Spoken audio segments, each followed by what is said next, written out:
Hello, I'm your state representative, Meghan Schroeder.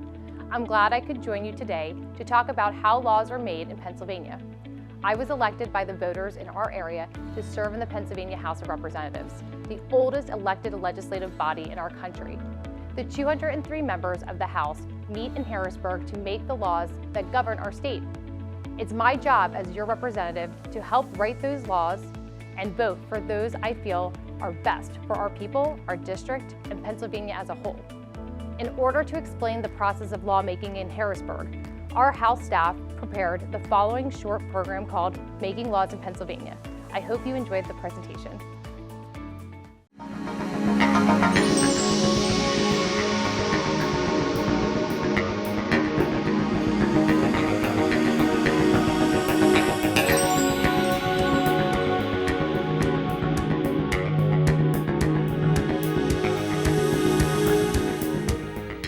Hi, welcome to Harrisburg, the state capital of Pennsylvania. I'm Flash, the firefly. Did you know that the firefly is the official insect of Pennsylvania?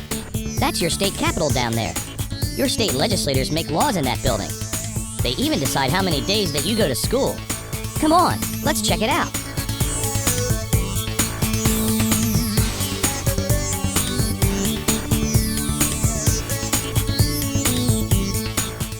Let me see now. Where should we start? Actually, this is as good a place as any. You see, laws start with people, people's ideas. When someone gets an idea for a law, they give it to their representative. Then the lawmaker, that's another word for representative, decides if it's a good idea and if the law is really needed. If so, the idea is brought here to the Legislative Reference Bureau, where lawyers make it into a bill.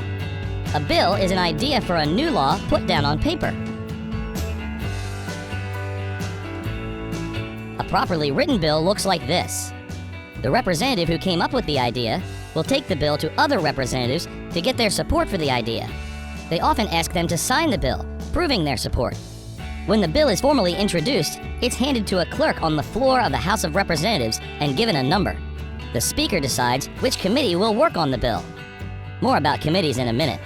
Anyway, once the bill is given a number and sent to a committee, it's officially printed and copied so that lawmakers, staff members, and others can review it. Sometimes people come to the Capitol to tell the legislators that they are for or against certain bills. This is called lobbying, whether it's done by one person or groups of people. Lobbyists give their opinions on bills and try to convince lawmakers to vote for or against the idea. Another important stage in the lawmaking process is when the bill is studied by a legislative committee. This is a group of 24 or more lawmakers that discuss the bill, then decide if it should move on to the floor of the House of Representatives to be voted on by all the representatives. An example is the Transportation Committee, where lawmakers consider bills about roads, highways, railroads, and laws which affect the millions of car and truck drivers in the state. The largest committee, the House Appropriations Committee, has 32 members. It helps decide how the state should spend the tax money it receives from the people of Pennsylvania. That's a very popular committee. Then there's the Education Committee, which looks at bills that affect schools, teachers, and students from kindergarten through college. With the help of staff and others, members of these committees study the bills and sometimes hold public hearings on them. Hearings are special meetings which allow people who know a lot about an issue or who have very strong feelings about the bill to talk to the committee members and give them information and opinions about the bill. During committee meetings, representatives talk about the bill and discuss whether it is a good or bad idea. They can even make changes, called amendments, to the bill. Whenever a bill is approved by its committee, it is put on a special list called the House Calendar, which looks like this. Bills must be listed on 3 different days before all the members of the House can vote on them. This gives everyone a chance to become familiar with the bill. Finally, it's time for all 203 members of the House to debate, or make their arguments, why they like or do not like the bill. Any member of the House can suggest changes, also called amendments, to the bill. As in the committee process, a majority of members, which means more than half of the members who are present, can join together to approve any amendments. After all the changes have been made and all the opinions and arguments are shared, it's time to vote on the bill. The Speaker says, "Members will proceed to vote. Have all the members voted? The clerk will record the vote. Representatives use an electronic voting system. They each have a red and green button on their desks. They must either push the green button to vote yay or yes, or the red button to vote nay or no. There is no other choice. The result of the vote can be seen on those electronic voting boards on the walls of the House chamber. If the bill passes the House, it goes to the Senate, which uses an almost identical process. It first goes to a committee, then, if it passes, it moves to the floor of the Senate, where all 50 senators vote. The only difference is that senators don't vote by pushing buttons, but by saying aye, which means yes, or no. Ward, aye.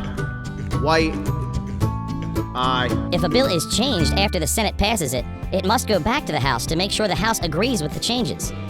If not, House and Senate members may have to meet and resolve the differences in what's called a conference committee. In any case, a bill must be passed in the same form by the House and Senate before it goes to the governor for his signature. When the bill finally makes it to the governor, he can sign it or veto it. If the governor signs the bill, it becomes part of Pennsylvania law.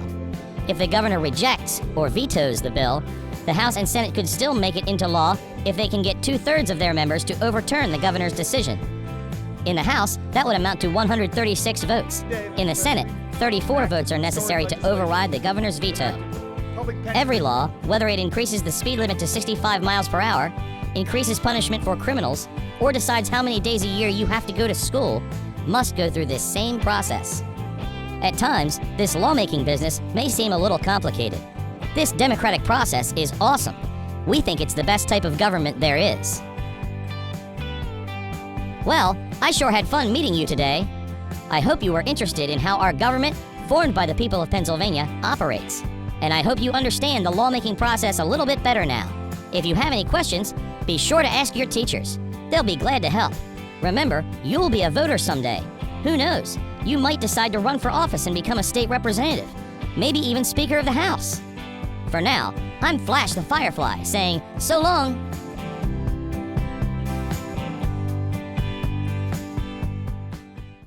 Thanks for your interest in the legislative process. I'm Representative Meghan Schroeder. This was, of course, a simplified version of what can be a long and complicated procedure. I hope that this look at how laws are made will encourage you to become a participant in the political process and, when you're old enough, register to vote. If your group has any questions about the program you've just seen, please contact me. We'll show you the information on the screen in a moment. Thanks for watching.